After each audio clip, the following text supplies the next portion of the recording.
Dengan mundurnya Lebanon dari kualifikasi Piala Asia U17 di grup H, saudara-saudara, otomatis peta persaingan akan semakin berat. Karena peringkat keempat otomatis nanti tidak akan dihitung. Nah, berarti saudara-saudara, Indonesia mau tidak mau harus mengalahkan Australia dan harus mengalahkan Kuwait untuk lolos ke Piala Asia U17. Karena kemungkinan besar Mariana Utara itu bisa jadi lumbung gol dan menjadi peringkat keempat sehingga tidak dihitung, saudara-saudara.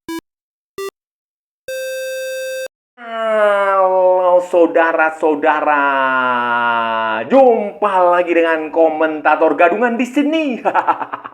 Dengan komentator yang gadungan. Seperti biasa, saudara-saudara, seperti biasa, kalau kita sudah bertemu pasti akan ada yang kita bicarakan, akan ada yang kita perbincangkan, kita ulas, kita analisis, kita bacotin, kita gibahin, kita cangkeman tentang sepak bola di seputaran Asia Tenggara, di negara-negara tetangga, negara-negara sahabat, negara-negara jiran, negara-negara serumpun, Indonesia, Thailand, Malaysia, Vietnam, Laos, Myanmar, Kamboja, Filipina, Singapura, Timor Leste, Australia, Brunei Darussalam, Wakanda, Konoha, negara api, negara angin, negara air, negara dongeng, dan sekitarnya. Semua akan kita bicarakan secara fair, secara jujur, secara adil, tanpa muatan politik, tanpa kebencian, tanpa provokasi, hanya berdasarkan fakta dan bukan klaim semata, saudara-saudara. Tidak ada hoax, tidak ada hoax, tidak ada hoax, baik yang sudah lama maupun yang terkini. Bebas, saudara-saudara, bebas, bebas, bebas. Yang penting sopan.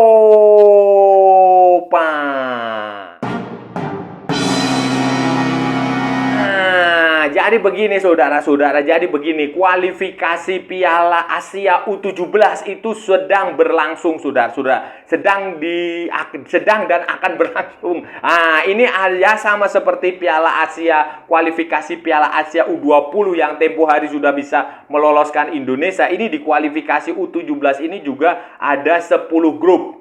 Nah, setiap grup berisi 4, ada yang 4 tim, ada yang 5 tim. Nah, kemudian juara grup ada 10 otomatis lolos. Sementara 5 runner-up terbaik menyusul bersama, nanti tahun depan itu dilengkapi dengan tuan rumah Arab Saudi, saudara-saudara. Jadi total ada 16 tim. Dan nanti di grup yang isinya 5 tim, peringkat ke bawah itu, peringkat ke-5 itu poinnya tidak dihitung. Pertandingan melawan tim peringkat ke-5 terbawah itu tidak akan dihitung, saudara-saudara. Nah, kemudian masalah muncul berikutnya adalah Lebanon yang sudah dipastikan bergabung di grup H, saudara-saudara, bersama dengan Malaysia, bersama dengan Laos, bersama dengan Uni Emirat Arab, dengan tuan rumah di Vientiane. Vientiane tuan rumahnya, saudara-saudara. Laos, saudara-saudara, itu memutuskan mengundurkan diri. Mengundurkan diri karena ya kita tahu sendirilah alasannya. Lebanon sedang berperang, Hizbullah dengan Israel menggunakan Lebanon sebagai medan pertempurannya. Sehingga mereka memutuskan, dan dengan mundurnya Lebanon berarti di grup H itu hanya ada 3 tim. Dan berdasarkan peraturan lagi, berubah peraturannya sehingga sekarang bukan lagi tim yang peringkat ke-5 yang tidak dihitung, melainkan juga tim peringkat ke-4 dan ke-5 tidak akan dihitung karena di grupnya Malaysia ini, di grup H ini, yang grup di mana Lebanon mengundurkan diri itu hanya ada 3 tim. Jadi pertandingan hanya akan dihitung yang melibatkan 3 tim ini. Peringkat ke-4 yang grupnya berisi 4 tim otomatis tidak dihitung. Sementara peringkat ke-4 dan ke-5 di grup yang berisi 5 tim itu juga tidak akan pengunduran diri Lebanon seperti ini, saudara-saudara, otomatis akan mempengaruhi konfigurasi.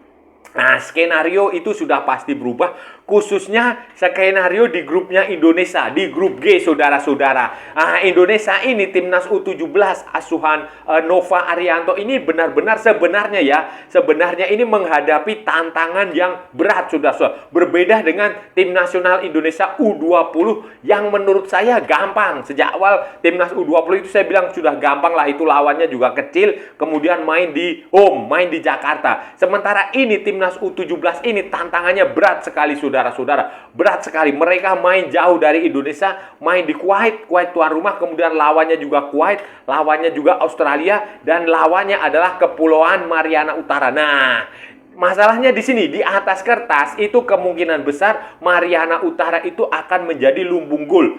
Jadi kalau untuk perebutan peringkat runner up terbaik, 1 dari 5 peringkat terbaik itu sebenarnya bisa mencari poin, mencari golnya itu, lumbung golnya itu dari Mariana Utara. Kalau bisa mencetak banyak gol itu nanti akan hitung-hitungan selisih gol ketika peringkat mencari runner up terbaik itu besar sekali, saudara-saudara. Karena kemungkinan besar kita lawan Australia, ya bisa saja Indonesia kalah, bisa imbang. Karena hasil pertandingan melawan waktu Piala AFF U16 menunjukkan kita kalah dari Australia. Nah, tetapi dari Piala AFF U16 sampai U17 sekarang kan ada waktu beberapa bulan sehingga bisa berenang. Jadi yang menurut saya peluang 50-50. Kemudian melawan Kuwait itu juga sama, peluang 50-50. Nah, yang paling besar sebenarnya adalah peluang mengalahkan Mariana Utara. Dan bukan hanya menang, potensi untuk mencetak banyak gol, mencari tabungan gol supaya nanti kalau hitung-hitungan menjadi runner up terbaik, best miss, seandainya Indonesia kurang beruntung dan hanya menjadi runner up, bertarung untuk runner up terbaik, itu punya tabungan selisih gol yang cukup. Tetapi sekarang dengan mundurnya Lebanon dari persaingan, dengan tidak ikutnya Lebanon dari persaingan, otomatis apapun hasil melawan peringkat keempat, yang prediksi saya ini kemungkinan besar adalah Kepulauan Mariana Utara, itu tidak akan dihitung. Jadi ini adalah sebuah kerugian yang cukup besar bagi tim nasional Indonesia U17 maupun tim nasional negara lain. Negara lain yang mengharapkan mencetak gol di mencari banyak gol dengan melawan tim peringkat keempat, saudara-saudara. Pun ini tidak mudah, saudara-saudara. Ya, peluangnya 50-50 lah. Kita harus fair ya, harus jujur, harus berdasarkan fakta di lapangan ini. Menurut saya peluang Indonesia untuk lolos ini, baik waktu sebelum Lebanon mundur atau setelah Lebanon mundur, itu tetap 50-50. Peluangnya 50-50, saudara-saudara. Peluangnya 50-50 karena ya kita lihat statistik juga selama persiapan menuju ke kualifikasi Piala Asia ini, Indonesia itu, asuhan Nova Arianto ini sebenarnya menjalani sejumlah pertandingan internasional melawan tim nasional dari usia 17 ini, dari Eropa maupun dari Asia. Jadi pada bulan September kalau nggak salah, September itu Indonesia ikut turnamen di Spanyol namanya Pinatar Cup under 16 under 16. Itu tampil di situ menghadapi Swiss, kemudian menghadapi Kepulauan Faro, dan menghadapi cuma dua itu. Kemudian beruji coba dengan Skotlandia 2 kali, kemudian beruji coba dengan Qatar 2 kali.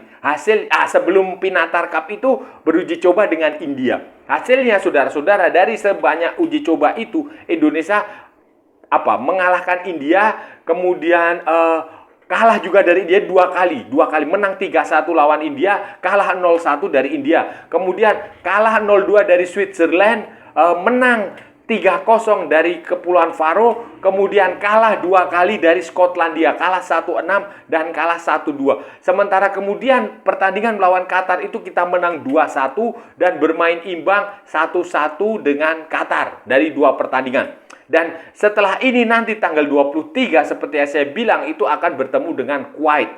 Kenapa Indonesia mencoba menjajal beruji coba dengan Qatar? Karena lawannya Kuwait. Dianggap Kuwait yang punya potensi untuk kita kalahkan. Kalau kita bisa mengalahkan Kuwait, nanti pertandingan terakhir kita akan melawan Australia. Melawan Australia ini kita bisa imbang saja, itu sudah cukup bagus. Apalagi kalau kita bisa memetik kemenangan.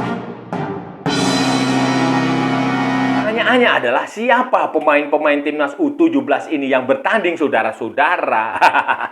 Pemainnya tidak berbeda jauh dari pemain-pemain yang waktu itu tampil di Piala AFF U16. Waktu itu Indonesia menempati peringkat ketiga. Peringkat ketiga setelah mengalahkan Vietnam, saudara-saudara. Di semifinal Indonesia kalau nggak salah itu dikalahkan Australia. Pemain-pemain yang dimaksud itu ya seperti misalnya Nur Iksan, kemudian Randy Ratsagu, Dava Setiawarman itu di posisi penjaga gawang. Kemudian di back belakangnya itu ada Putu Panji, kemudian ada Fabio Aska, ada Andy Veit, ada Matthew Baker. Matthew Baker adalah pemain keturunan dari Australia, Melbourne City U17 yang waktu itu juga sempat ditawari untuk memperkuat Australia U17. Kemudian ada Azizu Milanesta, kemudian ada Dava Zaidan, ada Ida Bagus Cahaya, ada Raihan Apriansah. Itu semua di belakang. Kemudian di tengahnya ada Al-Ghazani Dwi Sugandi. Kemudian ada Lucas Lee. Lucas Lee ini juga pemain keturunan dari Amerika Serikat. The Anzavors itu klubnya di sana di Amerika Serikat sana, under 17. Kemudian Fandi Ahmad, kemudian ada Daniel Alfredo, kemudian ada Tistan Ibrahim, ada Evandra Floresta, ada Nasril Alvaro. Itu di lini tengah. Sementara di depannya, saudara-saudara, ada pemain-pemain seperti Zahabi Goli, Mirza Fizatullah, kemudian Fadli Alberto, kemudian Aldiansah Taher, dan Komang Mardian. Itu adalah formasinya. Dan selama pemusatan latihan maupun uji coba ini, Nova Arianto terkenal sebagai pelatih yang mengikuti langkah Sintayong melakukan eksperimen. Terkadang eksperimennya berhasil, terkadang juga tidak berhasil. Itu normal, saudara-saudara, normal. Tetapi yang penting begini, eksperimen itu tidak dilakukan di pertandingan-pertandingan yang sebenarnya. Di pertandingan-pertandingan yang kita butuh kemenangan, bukan di pertandingan-pertandingan yang harus diselesaikan dengan serius. Kalau eksperimen itu dilakukan di pertandingan uji coba, kemudian pertandingan di lawannya ringan yang punya potensi kita menang, nah itu bisa dilakukan. Tetapi jangan coba-coba melakukan eksperimen ketika melawan Australia, karena itu justru akan berbahaya, kontraproduktif dengan dengan tujuannya.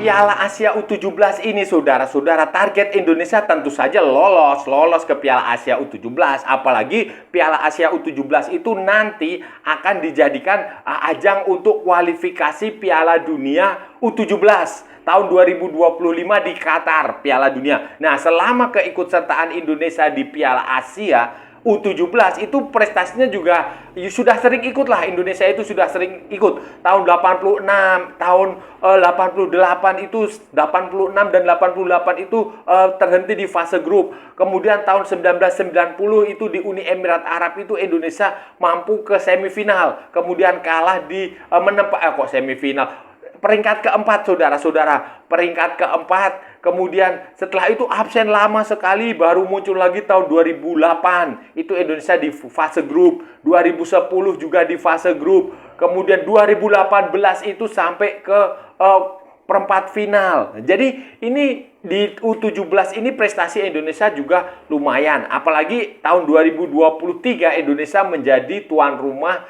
Piala Dunia U17. Piala Dunia U17, sehingga pemain-pemain sekarang ini yang U17 di Piala Dunia kemarin sekarang sudah naik kelas ke timnas U20.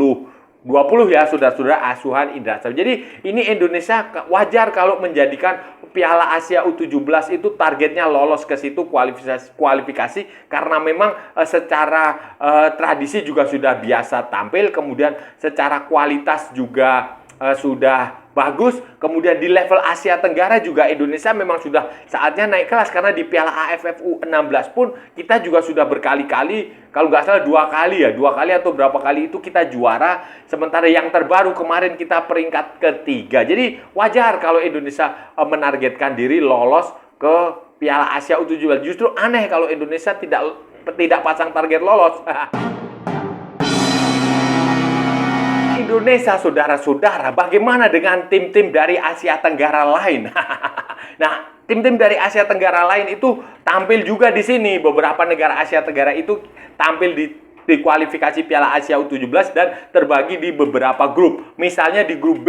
Di grup B itu ada Filipina dan Kamboja. Di tim lainnya adalah Afghanistan, Bangladesh, dan Macau. Nah, itu ada di grup B dan akan bermain di Phnom Penh. Kamboja sebagai tuan rumah. Ya, di atas kertas ini peluang Kamboja lolos ini adalah, kalau menurut saya, Kamboja peluangnya lolos karena Kamboja juga sepak bolanya sedang berbenah. Kemudian di grup D ini, saudara-saudara, ada Thailand, ada Brunei dari Asia Tenggaranya, kemudian ada India dan ada Turkmenistan, dan akan main di Chonburi. Thailand akan menjadi tuan rumah. Kemudian di grup H yang saya bilang tadi Lebanon mengundurkan diri, itu ada Malaysia, ada Laos, ada Uni Emirat Arab akan main di Vientiane di Laos, saudara-saudara. Jadi peluang di sini, peluang Malaysia, Laos dan Uni Emirat Arab itu 50-50, sama seperti grupnya Indonesia. Kemudian ada lagi di grup I. Grup I ini ada Yaman, ada Vietnam, ada Kirgistan, dan ada Myanmar.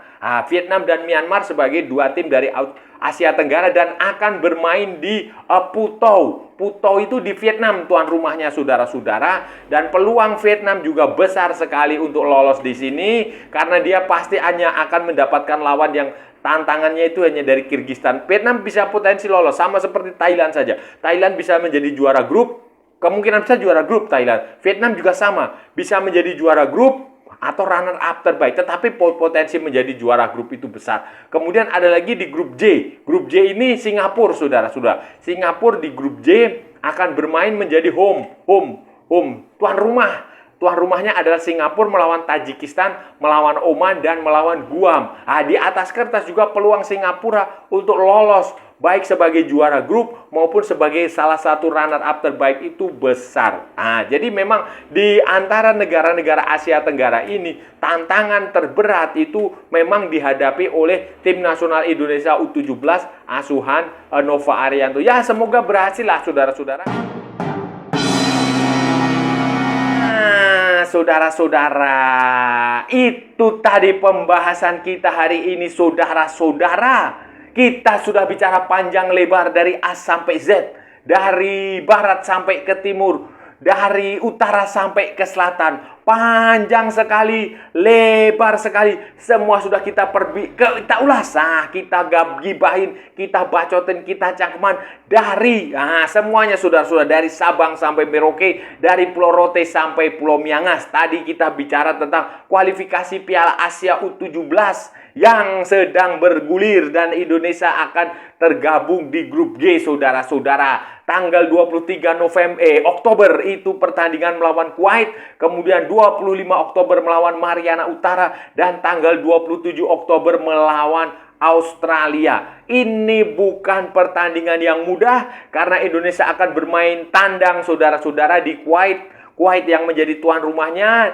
dan Indonesia akan menghadapi sebuah tantangan yang luar biasa. Nantinya akan ada juara grup, 10 juara grup yang lolos plus 5 peringkat kedua terbaik, saudara-saudara. Tetapi saudara-saudara, skenario ini sekarang berubah total. Kenapa? Karena Lebanon mengundurkan diri dari persaingan di grup H, saudara-saudara. Mundur karena negara mereka sedang berperang, dapat perang Hizbullah dengan Israel, sehingga mereka memutuskan mundur. Dan mundurnya Lebanon itu akan membawa dampak, saudara-saudara, membawa dampak bagi tim-tim lain. Jadi kalau sebelumnya ini, saudara-saudara, sebelumnya ya, tim peringkat kelima itu tidak akan dihit. Jadi kalau ada tim satu grup itu ada yang 4 tim, ada yang 5 tim. Kalau yang 5 tim, maka peringkat kelima tidak dihitung. Sekarang dengan mundurnya Lebanon berarti yang dihitung hanya ada 3 tim. 3 tim teratas. Jadi peringkat keempat dan peringkat kelima tidak akan dihitung. Dan di grupnya Indonesia, peringkat keempat itu kemungkinan besar Mariana Utara ini tidak akan dihitung hasil pertandingannya. Sehingga mau tidak mau Indonesia wajib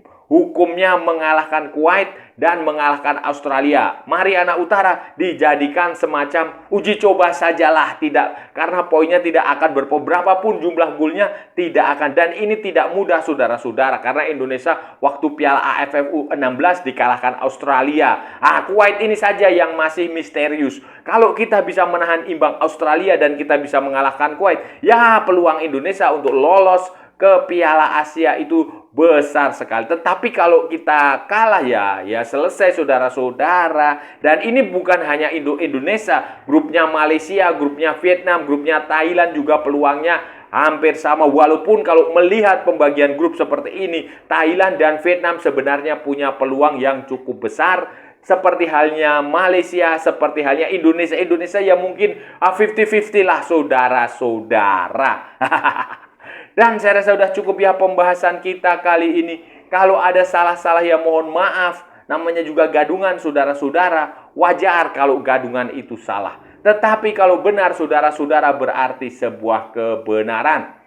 Kalau saudara-saudara merasa channel ini bermanfaat, berguna, menghibur, menginspirasi, silahkan like, share, and subscribe. Tapi kalau tidak saudara-saudara, abaikan saja, skip. Jangan ditonton, tetapi jangan juga di-report. Jangan juga nyampah saudara-saudara, itu yang penting, jangan nyampah. Kalau punya pendapat sendiri, bikin YouTube sendiri. Ah, gitu saudara-saudara. Ikuti juga akun media sosial Komentator Gadungan, ada di Instagram, ada di Facebook, ada di TikTok yang bukan TikTok Shop saudara-saudara. Oke, sampai bertemu lagi di edisi-edisi berikutnya dengan tema-tema yang jauh lebih tidak bermanfaat, dengan tema-tema yang jauh lebih tidak berguna, dengan tema-tema yang jauh lebih konyol, dengan tema-tema yang jauh lebih membagongkan. Salam olahraga dan merdeka!